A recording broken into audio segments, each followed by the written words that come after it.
Hi, this is Bob Scully, and welcome to another edition of the World Show, Free Markets, the Fiera series. In this series, you may recall, we have occasionally met very brave intellectuals. We've often met authors who write about freedom, who believe in it deeply, but we've also met some courageous people who have been willing to risk their life in the service of spreading the gospel of freedom, so to speak.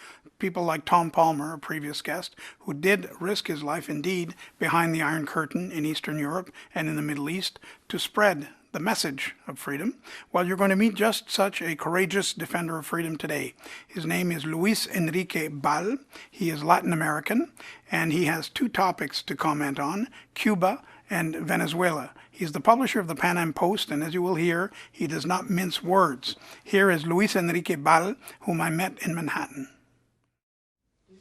Luis Henrique Ball, I'm going to read from an article you wrote that has a very striking title, You Will Not Like Cuba. That's the title you put on, and that'll be self-explanatory in a moment. I'm going to quote. During the early days after the fall of the Berlin Wall, several national media outlets in the United States published articles referring to East Germany as the most advanced of the Eastern European economies, possessing advanced industries in optics and a high productive workforce. Soon afterwards, it became clear that the authors of these articles had foolishly believed the lies spread by communist East Germany's vaunted propaganda machine. And your article goes on to explain that, in fact, the optics factories were no good. All the economic miracles that East Germany had supposedly achieved were no good. And you go on to say, you use that as a template to say, when we finally get a good close look at Cuba, we'll see that it's not a miracle of social justice. It's not a miracle of modern medicine. It's a sham. It's a Potemkin village. Absolutely. I think as I point out in that article, I think some in the press are making the same mistake they did with East Germany. As you know, East Germany, it turned out to be one of the biggest waste dumps in the world. I mean, there was an environmental crisis once the West Germans came in and saw what was going on. Cuba is the same. This vaunted medical system. Actually, we at the PanAm Post, we did an expose. We had one of our reporters went into a Cuban hospital, not the ones where they take Hollywood celebrities. Yeah. But the hospitals where actually the Cuban people go on a daily basis, and we had an article, a series of articles on that, how Cubans have to take everything from their sheetings to pillows and even some of the basic even medicines to the hospital, so they are treated at the hospital in Cuba. It's a do-it-yourself hospital. It's a do-it-yourself, and the hospital has the surgeons, and the hospital has the operating room, but actually the patients are bringing many of the supplies. Even the food they're given, if you're hospitalized in your average Cuban hospital, you have to bring your own food, or the food for your relatives who are interned in the hospital. So Cuba is, when I see these magazines, for example, here in New York on the stands, you see these magazines that what to wear on my next visit to Cuba, and this kind of articles. I'm amazed as to the ignorance of what the people are going to find in Cuba. Yes, there are a few Western hotels, quality hotels. There are a few, and there's a couple of streets in Havana that are worth visiting. But Cuba is a country in ruin, where you're not going to find the Havana of Hemingway or of Fred Astaire in the old Fred Astaire movies. What you're going to find is a city in ruins. And you're going to find one of the poorest countries on earth. Poorer than Haiti. Poorer than Haiti. And because, of course, all the Cuban statistics are fake, just like the East German statistics were fake. And additionally, Cuba doesn't produce anything. Haiti produces some things. Cuba does not produce anything other than just a few cigars and rum, and rum in very little quantities, and with imported sugar, by the way. They are actually importing the sugar from which they make the rum. Yet they used to have the greatest sugar harvest in the world, as I recall, La Cosecha. Yeah, they used to have the biggest. They used to be #1 country exporter of sugar in the world. Cuba doesn't produce anything. What they're doing is they're receiving a subsidy from Venezuela, so they can buy the goods that their people are consuming. And the goods are rationed. That's the other thing. The tourist who's reading these magazines, these travel magazines, as if Cuba is the next great destination, will be surprised that there are no toy stores in Cuba. There are no supermarkets in Cuba. There's no clothing stores to speak of in Cuba. No car dealerships? No, of course, no car dealerships. So Cuba is a country completely in ruins, and without the ability, while they still are in a communist society, as I mentioned in that article, Cuba is not visiting Cuba is not visiting East Germany after the fall of the wall. Visiting Cuba is visiting the country, or visiting is the equivalent of visiting East Germany before the fall of the wall. The communists are very much in power. The secret police is very much active. Nothing has changed in Cuba. The only thing that has changed is that the United States government has decided to establish relations. But there has been not one iota of change in the regime. So that's very different from, let's say, saying we're going to visit Prague or East Berlin in 1990. By that time, the regime had changed. Nothing has changed in Cuba. And I remember when I studied in Germany, we'd go up to East Germany, and the East Germans would openly laugh at their regime, and they'd laugh at their aluminum money that floated on a glass of beer. And they made no bones about it. And when you went to a restaurant, you could ask the waiter, okay, what dish do you really have? And he'd say, well, take dish number 4, that's all we've got. So if Cuba's like that, then it's very much still a Potemkin village. Absolutely. Well, not even a Potemkin village, because they haven't been able to hide much of the decay that is going on. It's going to be evident, or it is evident for anybody who goes there. The great decay of one of the most beautiful and historic cities in the Western Hemisphere. Havana has a 500-year-old history, and it used to be one of the truly great cities of the world. There are many books written about how Havana was literally, with Buenos Aires, were probably one of the 2 greatest cities in the Spanish-speaking world. What you're going to find is a city in ruins. And in terms of the currency, the average Cuban person pays with the Cuban peso, which is a worthless piece of currency. The paper is worth more than the currency. And of course, the party members and those who are good to the regime, they get another type of currency with which they can buy imported goods at special stores for party members. And what's astounding to me as well is the rate of imprisonment. I remember reading a statistic years ago, it may no longer be current, and it was from a human rights organization, saying that Cuba per capita imprisoned more of its citizens, especially for ideological reasons, than even Russia, China, or America per capita. And the number of prisoners was actually staggering. Actually, I was surprised reading a recent article on Time magazine about Cuba. One of the features that they mentioned about Cuba is how safe it was for the tourists. And I said, I can't believe I'm reading this in Time magazine, because you could have said the same thing about Stalin's Russia. And you can probably say the same thing about North Korea today. The reason why it's so safe is because the prisons are so full. Yeah, you don't want to be a criminal there. You don't want to be a criminal there. They know how to deal with you. Yeah. But one thing I found fascinating in your article is that you describe a kind of desperation. Cuba does not produce much, and it is open for business, for tourism. We Canadians have been going for a long time, and they want more, especially from America. But you describe a society where the Castro brothers are sort of pushing the deadline away, the day of reckoning when people will realize the mess they've made, and they're hoping that lots of new tourism from the U.S. will kind of balance that out. Is that hope well-grounded? I don't think the hope is well-grounded. I think Americans, they're trying to get a big numbers of Americans, and initially I think they will be successful in getting, once the travel restrictions are lifted, as the Obama administration wants to do, initially they'll get a large number of tourists. But once the tourists, the same thing happened when the Europeans started traveling to Cuba back some 20 years ago, when Cuba started to allow and promote tourism from Canada and Europe. Initially, there was great interest. And for example, the people from Spain, the Spanish, flocked to Cuba initially. And then they realized it was not fun. It is not fun when you have a cabaret that is only for the foreigners. It is not fun when you know the shops that you go to, again, is only for the tourists. You're not actually being exposed to the culture.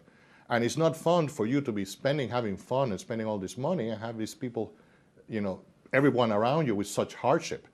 So what happened is the expected boom of European tourism in Cuba never materialized. And probably the same thing is going to happen with Americans, although the American market is so big. And it's closer. Then it's probably going to have an important effect for the Cuban regime in terms of income.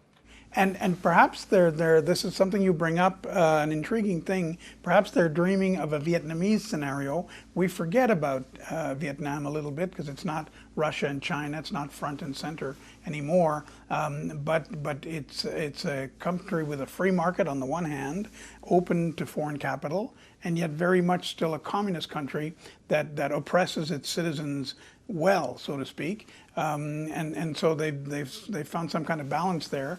The Cubans may be dreaming of that. It could be, but Cuba hasn't even reached that point, or even close. For example, foreign companies in Vietnam can hire their own people and pay the wages they think should be paid, and employees should be paid.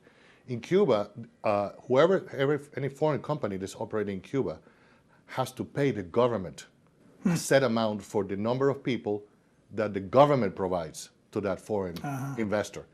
And what happens is, let's say you're paying, let's say, $100 a week to somebody. Actually, the employee gets $5 a week. The other $95 go to the Cuban government. So Cuba has not even reached the point of Vietnam where you can just, let's go and set up a clothing factory and some American company decides how much the labor should cost. They haven't even reached that point. The opening is not even remotely close to that of Vietnam. Is there such a thing, however, as Cuba fatigue, let's call it? There has been historically, from Florida outwards, a very strong movement of resistance to the Castro regime by expatriates. But nowadays, most Cuban Americans didn't flee Cuba, weren't born in Cuba, they were born in America.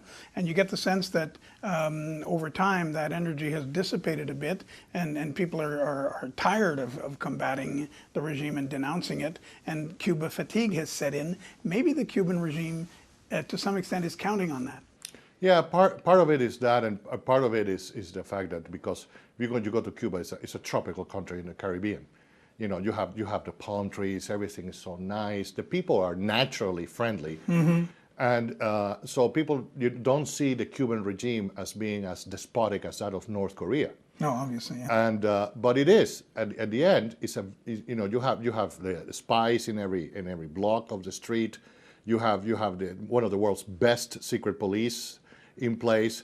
You said you have probably the world's highest incarceration rate. Yeah. So that's not actually noticeable to somebody who's not really researching what's going on in Cuba. And so you go to this place with these beautiful beaches, you know, these great people, and you would think that the regime is not as bad, but the Cuban regime has been very good at, let's say, being subtle in terms of the image it projects. And it's so close, Cuba, you have to wonder, after all, Vietnam is remote, North Korea is remote, but Cuba's right there. Even if the Americans don't come in the numbers that the Castro brothers would like, or spend as many dollars as they hope they'll spend, with that influx, it's going to be very hard to keep the people ignorant of what's on the other side of the water. It's so close. Oh, absolutely, absolutely. But I think most Cubans are not ignorant of what's going on. I mean, they're living in droves to the United States, so they know that life is better. And also because of the Cuban exiles that have been traveling back and forth the last few years, they know that, what they're missing. When you see a baseball player defecting, these are from very humble homes, some of these baseball players. When they interview them, they said, no, we left because we know the kind of life we could have outside of Cuba. So Cubans, I would say, have more information than somebody in Vietnam or North Korea would have about the other side. And that's always been part of the problem that the regime has. And that's why the regime has been so adamant in trying to stop the flow of people into the United States. And now we're going to go to a very related and yet very different topic, which is Venezuela. I'll get to that in a moment, but first, Russia used to save Cuba's backside. We all know that, and it's been historically proven. Didn't Venezuela pick up the slack and save Cuba's backside? Oh, absolutely. It still is. It still is. Venezuela is sending over $100,000 of 100,000 barrels of oil a day to Cuba, not for Cuba's internal needs. Those $100,000 are sold at a very subsidized price, almost given for free to Cuba, for Cuba to resell. To have hard currency.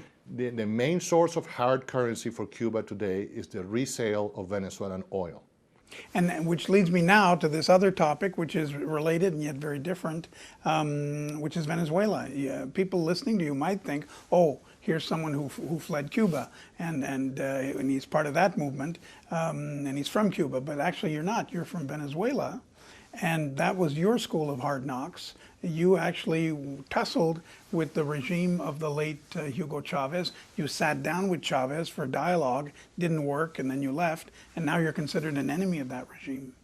Well, yes. I didn't start out to be an enemy of the regime. I just started out trying to fight for civil liberties and freedom of action in economics. I was the head of a trade group in Venezuela, the head of the Confederation of Industries in Venezuela when Chavez became president. And initially I had a very good relation with Chavez. I had many conversations with him. And of course Chavez was a moderate, you can say a moderate leftist for the first 3 years, because his plan was he didn't want to rock the boat economically until he controlled all the levers of power. He first had to control the National Assembly, he had to control the judicial system, the army, and so forth. As he controlled all the levers of power of the state, then he became more and more radical. That was the process. But initially he was very moderate because he was a very smart man.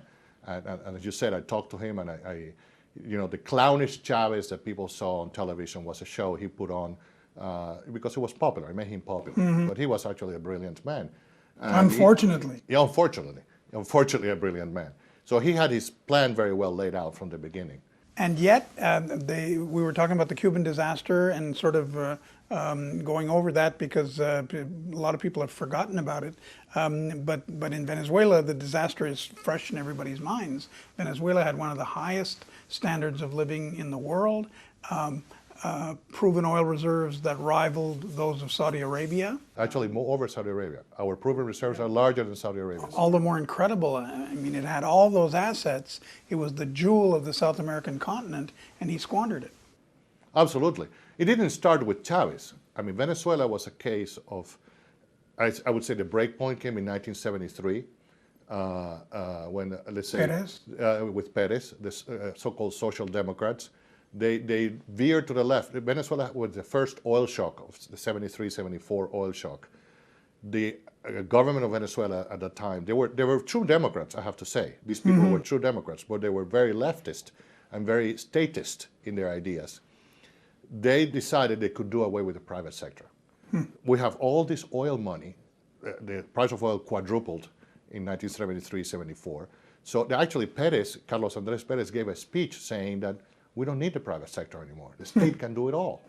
And that's the central bank, which was independent, was nationalized. Foreign investors was limited to a few areas in the economy. The rest were either nationalized or forced to sell to locals. The aluminum industry was nationalized. The mines were nationalized. Long before Chavez. Long before Chavez. This started to happen in 1974.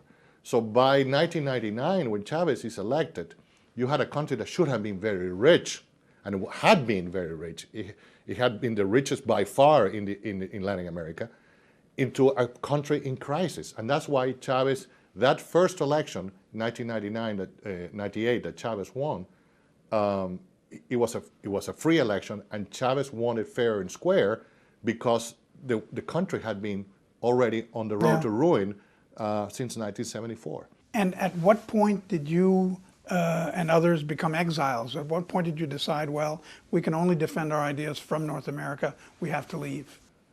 Well, I would say, wrongly accused. I mean, the government at one point accused me of civil rebellion and treason in Venezuela, so I had to leave in a hurry. Okay. Yeah, did you leave like that 5 to 12? Yeah. So, and Chavez eventually, let's say in one of the electoral years, he decided, you know, we weren't really true enemies of the regime, and the charges were dropped. Original reason why I moved, and then I decided to stay here and stay in the United States, and I even became an American citizen, because unfortunately I see it's going to take over a generation to restore Venezuela to where it was in 1998, the year that Chavez was elected. The country is in ruins. You have a country on the border of becoming a failed state, and I have children, and I wanted my children to have a good future in freedom. And that's the reason why I stayed. And this might be like comparing pestilence and cholera, but let's compare them. Cuba and Venezuela, is one worse than the other, or are they basically the same thing? No, I think Cuba is much worse. Venezuela hasn't gotten there yet. I mean, we have an authoritarian regime with political prisoners, as in Cuba, but first of all, the number of political prisoners is insignificant to the one in Cuba. We don't have the sophisticated repression, Stalinist repression that the Cubans have yet. There is still an opposition that is allowed to do some opposition to a certain extent. If you become too popular, like Leopoldo Lopez, the government invents a charge and puts you in prison. But generally, it's an authoritarian regime, not yet totalitarian. Cuba is a Stalinist totalitarian regime that has not changed at all just because President Obama decided to reestablish relations. Are you free to travel to Venezuela? Do you go back? Yes, I've gone back. I go back. And are you nervous when you land?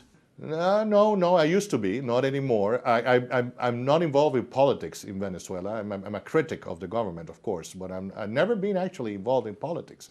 I was always trying to, let's say, fight in terms of Chavez, fight laws against laws that were, for example, confiscating property without payment and that kind of stuff. I became an enemy because we became too vocal. We organized protests. We organized a national strike against Chavez, because there's the other thing nobody talks about. I remember when the American press was very favorable of Chavez a few years ago. Nobody reported on the fact that there was a lot of persecution going on to the union, the head of the unions. Most of the Venezuelan union leadership is in exile. I see. And we actually, when the business community organized a strike, the unions came to us and said, we want to join you on that strike. Incredible, that's incredible. So, and that's a story that is not known, how Chavez persecuted all the union leadership, the traditional union leadership of Venezuela, with 2 million members in the unions. They were destroyed. They don't exist anymore. Now you have Chavista, you have government unions. Yeah, of course. All unions are government unions now. And in the south of Venezuela, where the steel mills and the aluminum mills are, there's actually, I mean, if you pick up any newspaper, still report about the killings and the violence against any worker that tries to form an independent union in those areas. Final question. Nikita Khrushchev once told the Western world, "We will bury you." He was talking about communism. And the East Germans in East Berlin used to put up signs on their buildings for the West Germans to read, the West Berliners, mocking capitalism. And we know what happened with all that. Will these two regimes inevitably collapse? Absolutely, absolutely. I hope that Venezuelan regime doesn't take 60 or 70 years, as in Cuba. They have been 16 years in power already. But those regimes, I mean, just look at the old Soviet Union. Look at Russia today, Yeah. a country where you were pretty much harassed if you went to church, if you went to mass, as a Christian, you were literally harassed. And now you go to Russia and churches are bursting with people. After 70 years of official atheism, now the churches are back and are full.